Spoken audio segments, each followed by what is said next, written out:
ನಮಸ್ಕಾರ ಸ್ನೇಹಿತರೆ, ಎಲ್ಲರೂ ಹೇಗಿದ್ದೀರಾ? ಚೆನ್ನಾಗಿದ್ದೀರಾ ಅಂತ ಅಂದ್ಕೊಳ್ತಾ ಇದ್ದೀನಿ. ಸೊ ಇವತ್ತಿನ ವಿಡಿಯೋದಲ್ಲಿ ಬಂದು ರುಚಿಕರವಾದ ಹಾಗೂ ಹೊರಗೆ ಒಳಗೆ ಮೃದುವಾಗಿರುವ ಅಳಸಂದಿ ಕಾಳಿನ ವಡೆ ಮಾಡುವ ಸುಲಭ ವಿಧಾನವನ್ನು ಹಂಚಿಕೊಳ್ತಾ ಇದ್ದೀನಿ. ಸೊ ಇದನ್ನು ಹೇಗೆ ಮಾಡೋದು ನೋಡೋಣ ಬನ್ನಿ. ಸೊ ಇಲ್ಲಿ ನನ್ನ ಕಾಳನ್ನ ಚೆನ್ನಾಗಿ ತೊಳೆದುಬಿಟ್ಟು ಒಂದು 8ರಿಂದ 9 ಅವರ್ ನೆನೆಸಿಟ್ಕೋಬೇಕು. ನೀವು ಸಂಜೆ ಈವ್ನಿಂಗ್ ಸ್ನ್ಯಾಕ್ಸ್ ಬೇಕಾಗಿದ್ದರೆ ನೀವು ಮಾರ್ನಿಂಗ್ ಎದ್ದೇಳ್ತೀರಲ್ಲ ಆಗಲೇ ನೆನೆಸ್ಕೊಂಬಿಡಿ. ಸೊ ನೋಡಿ, ಕಾಳು ಎಷ್ಟು ಚೆನ್ನಾಗಿ ನೆನೆದಿದೆ ನೋಡಿ, ಈ ರೀತಿ ನೆಂದಿರಬೇಕು ಕಾಳು. ಸೊ ಈಗ ಮಿಕ್ಸಿಗೆ ಮಾಡ್ಕೊಳ್ಳೋಣ ಬನ್ನಿ. ಈಗ ನೋಡಿ, ಸ್ವಲ್ಪನೇ ಒಂದು ಹಾಕ್ಕೊಳ್ಳಿ, ಜಾಸ್ತಿ ಹಾಕ್ಕೊಳ್ಳೋಕೆ ಹೋಗ್ಬಿಡಿ ಒಂದೇ ಸಲ, ನುಣ್ಣಗಾಗೋದಿಲ್ಲ. ಸೊ ಹಾಕ್ಕೊಂಡು ನೀರು ಅವಶ್ಯಕತೆ ಇದ್ದರೆ ಹಾಕ್ಕೊಳ್ಳಿ, ಇಲ್ಲಾಂದರೆ ಹಾಕೋಕ್ಕೆ ಹೋಗ್ಬಿಡಿ. ನಿಮ್ಗೆ ಅಕಸ್ಮಾತ್ ನುಣ್ಣಗೆ ಆಗ್ತಿಲ್ಲ ಅಂದರೆ ಮಾತ್ರ ಸ್ವಲ್ಪ ನೀರು ಹಾಕ್ಕೊಳ್ಳಿ, ಜಾಸ್ತಿ ನೀರು ಹಾಕ್ಕೊಳ್ಬಿಡಿ, ಚೆನ್ನಾಗಿರೋದಿಲ್ಲ. ಸೊ ನೋಡಿ, ಈಗ ತರಿಯಾಗಿ ರುಬ್ಕೊಂಡಿದ್ದೀನಿ. ನಾನು ಖಾರಕ್ಕೆ ಬಂದು ಹಸಿಮೆಣಸಿನ್ಕಾಯಿನೇ ಯೂಸ್ ಮಾಡ್ತಾ ಇದ್ದೀನಿ. ಸೊ ಹಚ್ಚಾಕಿದ್ರೆ ಬಾಯಿಗೆ ಸಿಗುತ್ತೆ, ಖಾರ ಆಗುತ್ತೆ ಅಂದ್ಬಿಟ್ಟು ಮಕ್ಕಳಿಗೆ. ಸೊ ಈ ರೀತಿ ಒಂದೇ ಸ್ವಲ್ಪ ಜಾರಿಗೆ ಹಾಕೊಂಡ್ಬಿಡ್ತಾ ಇದ್ದೀನಿ. ಸ್ವಲ್ಪ ಬೆಳ್ಳುಳ್ಳಿನ ಸಹ ಹಾಕೋತಾ ಇದ್ದೀನಿ. ನೀವು ಶುಂಠಿ ಬೇಕಂದರೆ ಹಾಕ್ಕೊಳ್ಳಿ, ನಾನು ಹಾಕ್ಕೊಂಡಿಲ್ಲ ಇಲ್ಲಿ.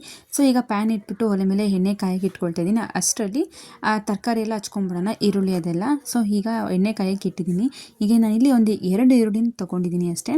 ನೀವು ಈರುಳ್ಳಿನ ಜಾಸ್ತಿ ಬೇಕಾದರೂ ಹಾಕೋಬೋದು, ನಾನು 2 ಈರುಳ್ಳಿ. ಸೊ ಈ ವಡೆ ಅಂತೂ ಸಂಜೆ ತಿಂಡಿಗೆ ಅಥವಾ ಹಬ್ಬದ ವಿಶೇಷ ಅಥವಾ ಮನೆಗೆ ಯಾರಾದರೂ ಗೆಸ್ಟ್ ಬರ್ತಾರೆ ಅಂದರೆ ತುಂಬ ಟೇಸ್ಟಿಯಾಗಿರುತ್ತೆ. ಸೊ ಕಡಲೆಬೇಳೆ ವಡೆ, ಈರುಳ್ಳಿ ವಡೆ ಮತ್ತು ಬೋಂಡ ಈ ಥರ ಎಲ್ಲ ಮಾಡ್ತೀವಲ್ಲ, ಸೊ ಡಿಫ್ರೆಂಟಾಗಿ ಈ ಥರ ಒಮ್ಮೆ ಟ್ರೈ ಮಾಡಿ ನೋಡಿ. ಸೊ ಇಲ್ಲಿ ಕೊತ್ತಂಬರಿ ಸೊಪ್ಪು ತೊಗೊಂಡಿದ್ದೀನಿ, ಈರುಳ್ಳಿ ಹೆಚ್ಕೊಂಡಿದ್ದೀನಿ, ಸ್ವಲ್ಪ ಕರ್ಬೇವಿನ ಸೊಪ್ಪು ಹಾಕ್ಕೊಟ್ಟಿದ್ದೀನಿ. ಇಲ್ಲಿ ಪುದೀನ ನಾನು ಹಾಕ್ಕೊಂಡಿಲ್ಲ, ಬೇಕಂದರೆ ಹಾಕ್ಕೊಳ್ಳಿ ನೀವು, ಚೆನ್ನಾಗಿರುತ್ತೆ ಅದು ಸಹ. ಸೊ ಶುಂಠಿನೂ ಅಷ್ಟೇ, ನೀವು ಹಚ್ಚಾಕಂಗಿದ್ರೆ ಹಾಕ್ಕೊಳ್ಳಿ, ಇಲ್ಲ ಮಿಕ್ಸಿಗಾದರೂ ಹಾಕ್ಕೊಳ್ಳಿ. ಸೊ ಈಗ ಎಲ್ಲ ಹಚ್ಕೊಂಡಿದ್ದಾಯಿತು. ಈಗ ಎಲ್ಲ ಮಿಕ್ಸ್ ಮಾಡ್ಕೊಂಬಿಡೋಣ. ಸೊ ರುಚಿಗೆ ತಕ್ಕಷ್ಟು ಉಪ್ಪನ್ನು ಹಾಕ್ಕೊಂಡಿದ ನಂತರ ಚೆನ್ನಾಗಿ ಮಿಕ್ಸ್ ಮಾಡಿಕೊಂಡು, ನೀವು ಅಡುಗೆ ಸೋಡಾ ಬೇಕಾದರೆ ಹಾಕ್ಕೊಬೋದು. ನಾನಿಲ್ಲಿ ಯೂಸ್ ಮಾಡ್ತಿಲ್ಲ ಅಡುಗೆ ಸೋಡಾನ. ಸೊ ನೀಟಾಗಿ ಎಲ್ಲ ಹಾಕ್ಕೊಂಡು ನೀಟಾಗಿ ಮಿಕ್ಸ್ ಮಾಡ್ಕೊಬೇಕು, ಅದು ಗಟ್ಟಿ ಇರುತ್ತೆ. ಸೊ ನೀಟಾಗಿ ಈ ಥರ ಕೈಯಿಂದ ಪುಡಿಯಾಗಿ ಮಾಡ್ಕೊಬೇಕಾಗತ್ತೆ. ಸೊ ಈಗ ಎಣ್ಣೆ ಕಾದಿದ್ದೆ ಬನ್ನಿ. ಸೊ ಈಗ ಎಣ್ಣೆ ಕಾದಿದ್ದೆ, ವಡೆ ಹಾಕ್ಕೊಂಬಿಡೋಣ. ನೋಡಿ ಈ ರೀತಿ ಹಾಕ್ಕೊಬೇಕು. ನೀವು ಪೇಪರ್ ಮೇಲೆ ಆದರೂ ತಟ್ಟು ಹಾಕ್ಕೊಬೋದು, ಅಥವಾ ಬಾಳೆ ಎಲೆ ಏನೇ ಮೇಲೆ ತಟ್ಟು ಹಾಕ್ಕೊಬೋದು. ನಾನು ಇಲ್ಲಿ ಕೈಯಲ್ಲೇ ತಟ್ಬಿಟ್ಟು ಹಾಕ್ಕೋತಾ ಇದ್ದೀನಿ. ಇದು ಉರಿ ಜಾಸ್ತಿ ಇಡಕ್ಕೆ ಹೋಗ್ಬಿಡಿ, ಮೀಡಿಯಮ್ ಫ್ಲೇಮ್ ಒಂದು 10 ಮಿನಿಟ್ಸು ಕರ್ಕೊಳ್ಳಿ ಅಷ್ಟೇ. ಸೊ ತುಂಬ ಚೆನ್ನಾಗಿರುತ್ತೆ ನೋಡಿ, ಈ ರೀತಿ ಗೋಲ್ಡನ್ ಕಲರ್ ಬರೋವರೆಗೂ ಚೆನ್ನಾಗಿ ತೇಲ್ಸ್ಕೋಬೇಕಾಗತ್ತೆ ಎಣ್ಣೆಲೇನೆ. ನೋಡಿ ಈ ರೀತಿ ತುಂಬ ಚೆನ್ನಾಗಿತ್ತು ವಡೆ, ಮಾತ್ರ ಕ್ರಿಸ್ಪಿಯಾಗಿ ಚೆನ್ನಾಗಿತ್ತು.